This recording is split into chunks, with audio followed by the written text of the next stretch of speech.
Os anos 60 foram a época de ouro para os carros americanos, não só na qualidade dos seus carros, como em inovações, tipo o sensor de dia e noite, alguns dos primeiros carros com tração dianteira, não o primeiro, por causa que o primeiro carro com tração dianteira é da Citroën, LOL, e os primeiros usos de turbos em carros de passeio, e um monte de outras coisas que eu tô com preguiça de listar, por causa que eu não tô afim de ficar lambendo bola do estadunidense, não. Mas o que vocês precisam entender é que os Estados Unidos eram tão fortes que os outros países se inspiravam nas trends de design americano, e não, Opel, só por causa que vocês colocaram um Bel Air dentro de uma secadora, isso não tira o fato que ele ainda continua sendo um Bel Air. Só que, e essa é a informação mais importante desse vídeo, então presta bastante atenção. Os anos 60 também foram responsáveis por alguns hábitos que os americanos nunca iam conseguir deixar pra trás. Por causa que, mano, todo carro dos anos 60 que saía de Detroit era grande, pesado, com motores ainda maiores e pesados pra poder mover eles. E quando você tem um carro desse jeito, ele tende a usar muita gasolina pra andar. Mas meio que isso não era um problema pra aquele seu tio que fica cultuando os Estados Unidos, por causa que a gasolina no máximo custava 90 centavos na época. Então, ninguém se importava. Só que eu sei o que vai acontecer, você sabe o que vai acontecer, sua avó sabe o que vai acontecer se ela tá prestando atenção no vídeo ao invés de mandar mais um daqueles vídeos gerados por IA de criança da Etiópia fazendo avião de lata de cerveja. Então, como que tudo isso deu errado?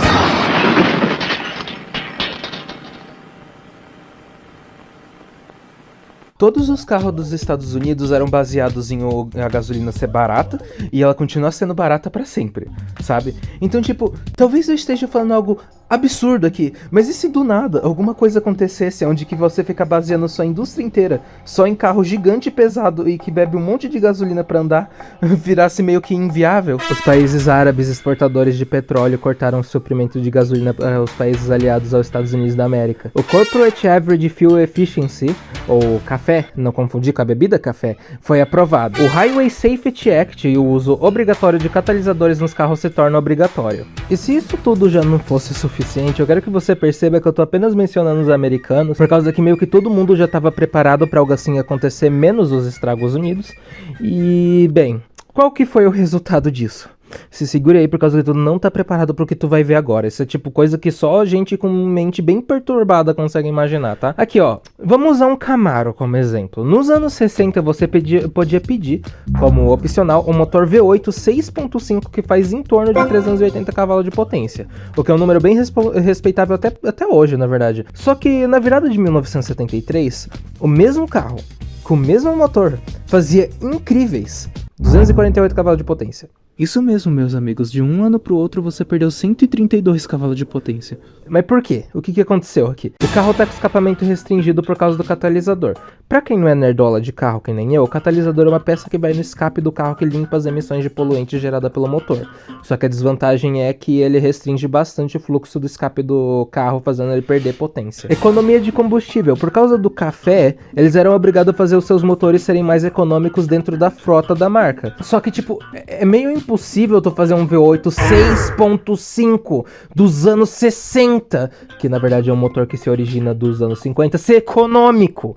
Mas lá vai a GM tentar colocar a peça quadrada no buraco redondo, colocando o menor carburador possível pra ver se resolve o problema. O jeito que a gente começou a medir a potência dos motores também mudou. Nossa, que título grande. Seguinte, existem dois jeitos de você medir a potência de um motor. Você tem a potência do motor em si, e você tem a potência de quando o motor está conectado ao carro. E tem uma diferença bem importante aqui, pois quando você mede a potência do motor sozinho, ele está te dando a potência sem nenhum fator externo, então o número é maior. Já quando você está medindo a potência da roda, ele está te dando a potência real do carro. E tipo, esse valor varia bastante de carro para carro. Um exemplo brasileiro aqui é o motor 4.1 do Opala, que ele faz em torno de 110 cavalos de potência quando ele está fora do carro. Já quando ele está no carro, ele faz em torno de 95 a 90 cavalos de potência, dependendo da tua sorte. E por último, e não menos importante, na verdade esse é o motivo mais importante dessa lista, a gasolina em si. Se você já se perguntou como que era possível esses motores da era paleolítica fazerem tanta potência assim, um dos maiores motivos é o tamanho do motor, porque quanto maior o motor, mais potência ele tende a fazer. Só que quanto maior o motor, mais forte a gasolina que ele usa precisa ser também, senão ele começa a bater os pistões e quebra. E uma das maneiras de resolver esse problema é colocando aditivos na gasolina, tanto que é por isso que carros esportivos só rodam com gasolina aditivada. Só que o problema é que o aditivo que a gente usava antes dos anos 70 era chumbo. E chumbo é cancerígeno. E nos anos 70 o uso de chumbo na gasolina como aditivo foi banido. Então, enquanto eles não achavam nenhum aditivo melhor, que de preferência não causasse câncer, todos os carros rodavam com metade da potência que eles tinham. E é desse jeito que você cria algum dos motores com os números de potência mais patéticos que eu já vi. Saca só, aqui nós temos um Cadillac DeVille de 1975. Você podia pegar um desses Cadillac com motor V8 7.0. Isso é um motor gigantesco de grande, tá? Tipo, o meu Fiesta tem um motorzinho 1.0. Eu preciso de 7 Fiesta pra chegar no mesmo tamanho de motor. Agora, me diz o seguinte, quantos cavalos de potência tu acha que isso faz? 190 cavalos de potência. 190. 190. Patético. Simplesmente patético. Tipo, sabe aquela minha comparação de que eu preciso de 7 Fiesta pra ter o mesmo tamanho de motor? Se eu pegar 7 Fiesta, juntar eles tudo junto, eles fazem mais potência do que um motor de Cadillac. E quanto mais comparações você faz, mais decepcionado você fica, pois nenhum carro americano se salva disso. A MC Javelin, 280 cavalos de potência. Dodge Charger, 187. Mustang... Na verdade, vamos falar mais do Mustang, por causa que ele encapsula muito bem os tópicos desse vídeo. O Mustang foi um dos maiores acertos da Ford nos anos 60, ele chegou no mercado na hora perfeita para fazer um carro esportivo, e ele rapidamente virou um dos carros esportivos mais conhecidos do mundo. Porém, nos anos 70 a Ford ficou meio perdida por causa que eles não podiam fazer que nem boa parte das outras empresas simplesmente matar o Mustang. Por causa que, tipo, nos anos 70, metade dos muscle cars simplesmente morreu, tá ligado? Só que se eles fizessem isso com o Mustang, eles iam ser linchados. Então, como diabos a gente faz um Mustang novo? E tipo, não é como se carros esportivos não vendessem bem nos anos 70. Tem muitos carros legais que saíram nessa época, nenhum deles é carro estadunidense, isso não é um bom sinal. Mas em resumo, os esportivos dessa época não podiam focar em ser rápido só em linha reta, eles tinham que ser bons de curva também. O que é muito ruim para os americanos por causa que é só isso que eles faziam. Rápido em linha reta? Sim. Curva? Então, eu apresento o Mustang 2, a nova geração do Mustang. Sim, o nome dele é literalmente Mustang 2. E você deve ter percebido que eu não te mostrei uma foto dele ainda. E isso é porque eu quero preparar você mentalmente para o que você vai ver, ok? Psicólogos dizem que o puro desgosto de ver o Mustang 2 é tão grande que pode causar dor de cabeça, ataque de ansiedade, nojo, TDAH, unha encravada, dor de barriga, diarreia explosiva, gripe, dengue e uma vontade de começar a jogar League of Legends. Enfim, aqui está ele.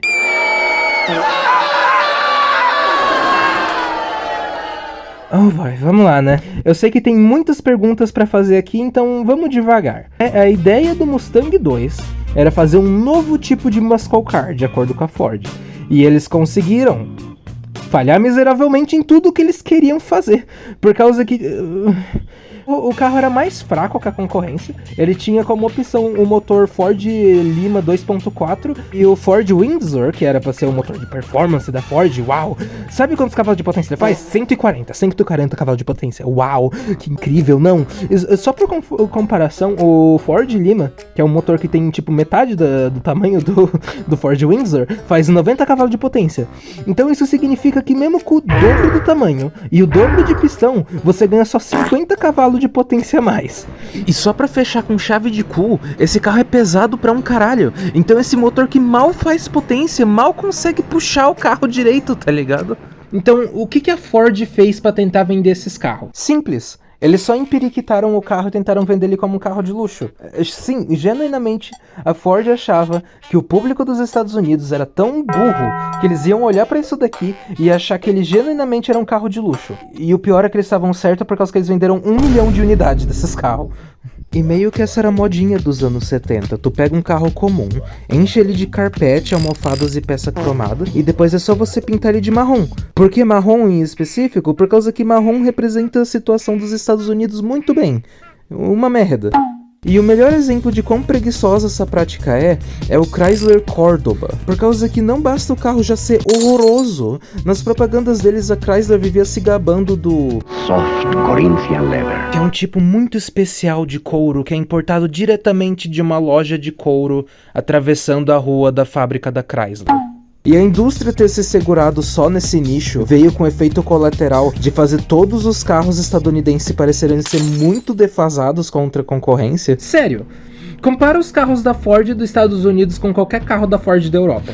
Isso daqui é um Ford Granada europeu, e esse é um Ford Granada estadunidense. Os dois têm o mesmo nome, a mesma marca, e ainda foram lançados no mesmo ano. E eles não têm nada a ver um com o outro, mais especificamente na parte que o Granada europeu é um carro bom, enquanto o americano faz jus ao seu nome e vê uma bela de uma bomba. Mas aí a gente já tá empinando a carroça um pouco alto demais. Por que os carros dos Estados Unidos parecem ser tão mais defasados comparado com os carros da Europa, por exemplo? Duas legislações são responsáveis por isso. A primeira legislação é envolvendo faróis e a segunda é envolvendo para-choques. Por causa que assim, se você olhar para um carro moderno, você vai perceber que o farol e o para-choque são meio que integrados no design do carro. Enquanto se você olhar para um carro mais antigo, o farol e o para-choque são duas entidades bem separadas dentro do carro. E isso é por causa que os para-choques eram mais vistos como um enfeite na frente do carro do que algo que genuinamente te protegeria no caso de um acidente. E também tem o problema de que os faróis nos Estados Unidos eram só de tamanhos padronizados. Então, meio que todos os carros dos Estados Unidos tinham um design meio genérico comparado com o que estava sendo vendido na Europa, por causa que todos eles usam os exatos mesmo farol. Tanto que é nessa época que você começa a ver as montadoras fazendo aqueles faróis pop-up, por causa que é muito mais fácil você esconder um farol desse jeito do que você ter que enxergar ele na frente do carro. Só que os Estados Unidos, não cansando de apanhar de graça para os japoneses, eles passaram uma legislação que fazia todos os para-choques terem que aguentar um impacto de pelo menos 8 km por hora. Então, todos esses designs incríveis que os Estados Unidos conseguia fazer antes dos anos 70 foram jogados fora, e agora você é obrigado a fazer carro que tem esses beiços gigantes na frente. Só que mesmo com esses para-choques arruinando o design de muito carro por aí, nenhum deles vai chegar no nível do Vanguard City Car.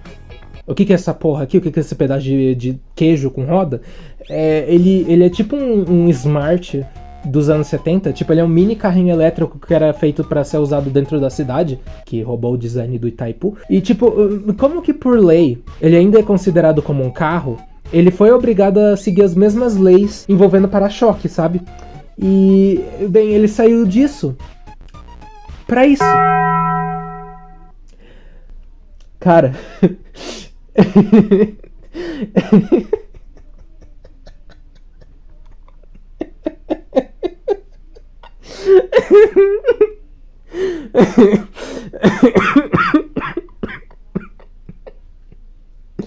Cara, eu tô sem palavra pra descrever isso daqui, tá ligado? Eu até falaria que eu tô embasbacado com o tamanho desse para-choque, mas tipo, a língua portuguesa não tem palavras o suficiente pra descrever essa afronta aos meus olhos. Tipo, cara, eu tenho quase 100% de certeza que tem carro por aí que tem banco menor do que o para-choque desse carro.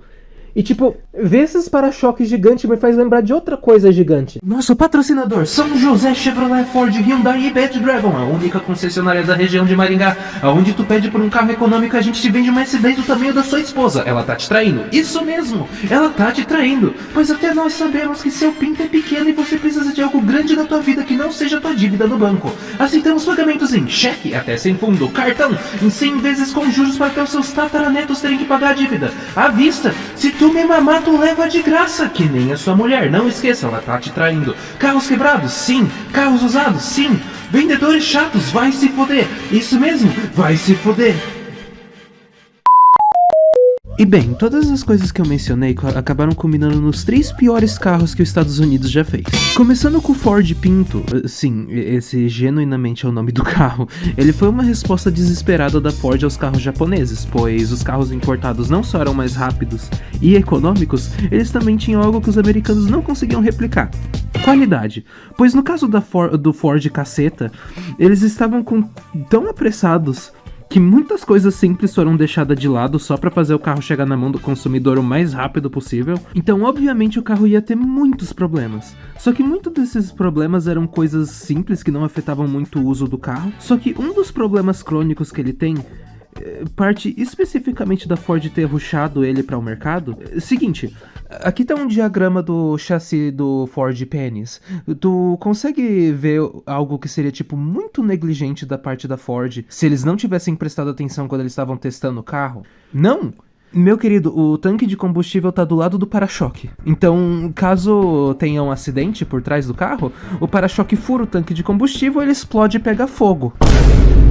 E o que mais fede sobre isso tudo é que a Ford sabia que isso era um problema e decidiu internamente que não valia muito mais a pena pagar os processos na justiça do que colocar uma peça de borracha entre o para-choque e o tanque de gasolina pra esse tipo de coisa não acontecer. Coisa que não adiantou de nada por causa que a justiça do estragos fudido fez eles pagar pelos dois.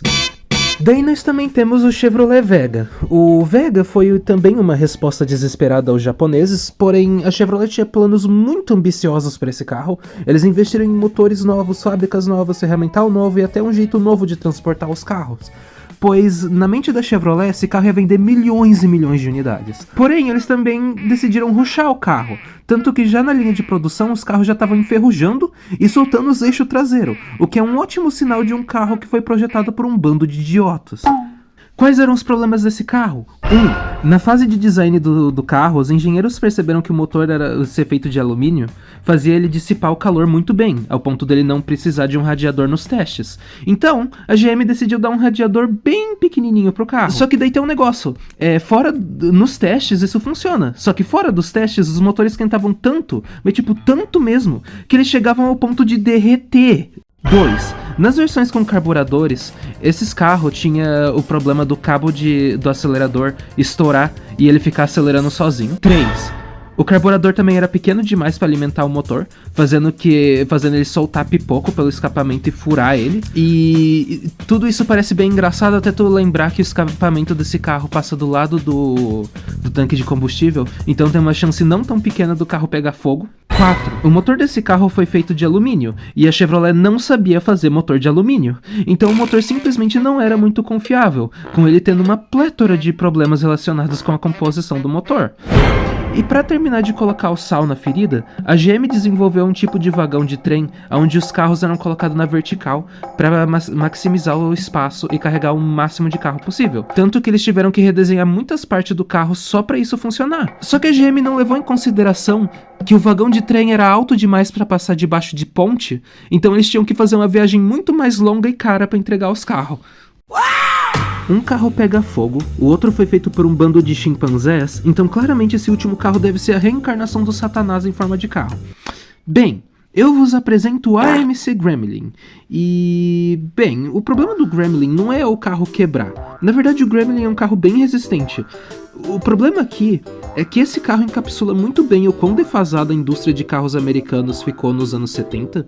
Por causa que, mano, esse carro é um AMC Hornet que teve o porta-mala cortado fora.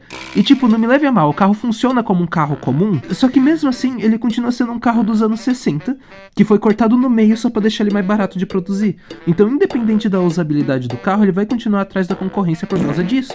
Só que mesmo assim eu gosto muito desse carro. Sinceramente eu acho que a galera colocar ele na lista dos piores carros já feito é um dos maiores exageros que você pode fazer, pelo simples fato que a concorrência dele literalmente pega fogo e ele só é um carro velho. Enfim, esse período de malaise dos Estados Unidos não tem um exato ponto onde que ele acaba. Na minha honesta opinião, eu acredito que o fim dessa era foi em 1987 com o lançamento do Buick GNX. Sim, é o carro do Kendrick Lamar. Por causa que esse carro usa o motor V6 Twin Turbo, que só existe por causa que os Estados Unidos foi forçado a aprender a fazer carro rápido sem usar um motor gigantesco e pesado na frente do carro. Mas ao mesmo tempo, o Ford LTD continuava firme e forte em pleno 1987 com o mesmo motor castrado que ele tinha nos anos 70. Por causa que, tipo, mesmo os Estados Unidos sendo apanhado feio pro resto do mundo, eles nunca aprenderam a lição. Por causa que, mano, se você considera a caminhonete como um carro, os carros americanos andam ficando mais e mais grandes. Um dos carros mais vendidos da Ford é a F-150, uma caminhonete gigantesca que faz 6 km por litro. Enfim, o resumo desse vídeo: quem compra caminhonete pra se mostrar pros outros é estúpido.